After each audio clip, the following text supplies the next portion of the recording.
காணாமல் போன உறவுகளை தேடித் தருமாறு வலியுறுத்தி வடக்கு மற்றும் கிழக்கு மாகாணங்களின் பல்வேறு இடங்களில் இன்று ஆர்ப்பாட்டங்கள் முன்னெடுக்கப்பட்டன. இந்த ஆர்ப்பாட்டங்களில் காணாமல் போன உறவுகளின் உறவினர்கள் கலந்து கொண்டிருந்ததாக எமது பிராந்திய செய்தியாளர்கள் தெரிவிக்கின்றனர்.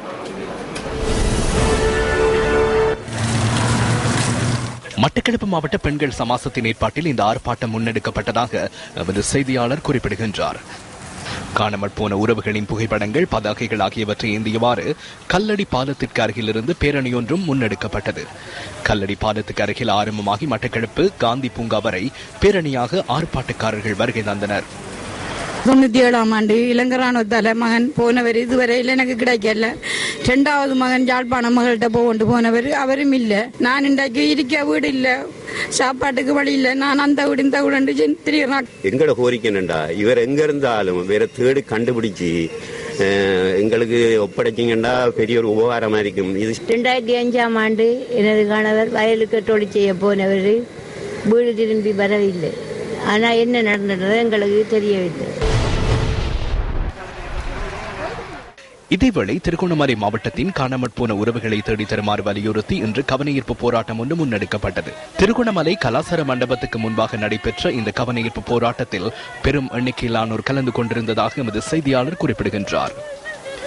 இதன்போது தம்மிடம் ஏற்கனவே இருந்த 200க்கும் மேற்பட்ட கடத்தப்பட்டோர் மற்றும் காணாமற் போனோரின் விவரங்களையும் புதிதாக பதியப்பட்டவர்களின் தகவல் அடங்கிய மகஜர் ஒன்றினையும் தமிழ் தேசிய கூட்டமைப்பு பிரதிநிதிகளூடாக ஜனாதிபதிக்கு அனுப்பி வைக்க இதன்போது நடவடிக்கை எடுக்கப்பட்டதாக எமது செய்தியாளர் குறிப்பிடுகின்றார்.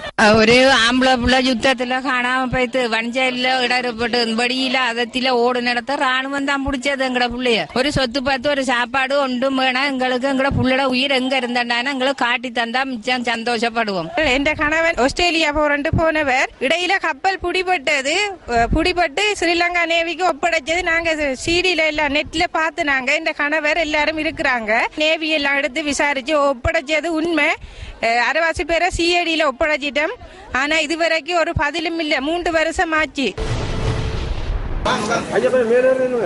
காணாமற் போன உறவுகளை கண்டுபிடித்து தருமாறு வலியுறுத்தி வவுனியா நகரிலும் இன்று கவனஈர்ப்பு போராட்டம் ஒன்று முன்னெடுக்கப்பட்டது. தமது காணாமற் போன உறவுகளின் புகைப்படங்கள் மற்றும் பதாகைகளை ஏந்தியவாறு போராட்டக்காரர்கள் இந்த போராட்டத்தை முன்னெடுத்துள்ளனர்.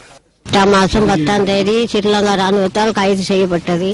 நாங்க எல்லா இடம் போய் பார்த்தோம். ஐசிஆர்ஸுக்கு அங்கெல்லாம் அறிவிச்சு எங்களுக்கு எந்த முடிவுமே கிடைக்கல. அரசியல் கைதிகள் என்ற போர்வையில் தடுத்து வைக்கப்பட்டிருக்கும் அத்தனை கைதிகளும் எந்த விதமான அறிவித்தலும் இன்றி உடனடியாக விடுவிக்கப்பட வேண்டும். இந்த சாத்வீக போராட்டத்தை புதிய அரசாங்கம் கவனத்தில் எடுத்து தங்களுடைய இந்த 100 நாள் வேலை திட்டத்துக்குள் இந்த காணாமல் செய்யப்பட்டிருக்கின்ற இந்த குடும்பங்கள், அவர்களுடைய பிள்ளைகள் யார் யார் எங்கே வைத்திருக்கின்றார்கள் என்ற பெயர் விவரங்கள், பெயர் பட்டியலை கூட அரசாங்கம் வெளியிட வேண்டும். சிறைச்சாலைகளில் இருக்கின்றவர்கள், அரசியல் கைதிகளாக இருக்கின்றவர்கள் அத்தனை பேரையும் எந்த விதமான நிபந்தனையும் இல்லாமல் அவர்களையும் விடுதலை செய்ய வேண்டும். யுத்தம் முடிவடைந்தபடியால் பயங்கரவாத தடை சட்டத்தை நீக்க வேண்டும். ஆகவே புதிய அரசாங்கத்துக்கு ஒரு பெரிய பொறுப்பும் கடமையும் இருக்கின்றது.